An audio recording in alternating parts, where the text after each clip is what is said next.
हे आहे ठोकशाही न्यूज 24, जिथे आवाज दाबला जात नाही, अन्यायाविरुद्ध वाचा फोडणारे. श्रीरामपूर बाभळेश्वर महामार्गावर थरारक अपघात. स्विफ्ट कार चेंदामेंदा, 3 ते 4 जणांचा मृत्यू.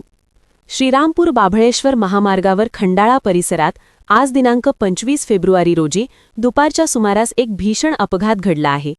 प्राथमिक माहितीनुसार स्विफ्ट कार क्रमांक MH03AF0054 आणि ट्रक यांची समोरासमोर जोरदार धडक झाली. अपघात इतका भीषण होता की स्विफ्ट कारचा अक्षरशः चेंदामेंदा झाला असून कारमधील 3 ते 4 जणांचा जागीच मृत्यू झाल्याची प्राथमिक माहिती समोर येत आहे. तसेच 2 जणांना तातडीने लोणी परवारा येथील रुग्णालयात हलवण्यात आले असून त्यांची प्रकृती चिंताजनक असल्याचे सांगितले जात आहे. मिळालेल्या माहितीनुसार श्रीरामपूर बसस्टँड समोरील संतोष वडापाव विक्रेत्यांच्या घरातील लहान मुलांसह अंदाजे 5 ते 6 सदस्य या स्विफ्ट कारमध्ये प्रवास करत होते. ओव्हरटेक करण्याच्या प्रयत्नात समोरून येणाऱ्या ट्रकला कारची समोरासमोर धडक झाल्याची शक्यता वर्तवली जात आहे.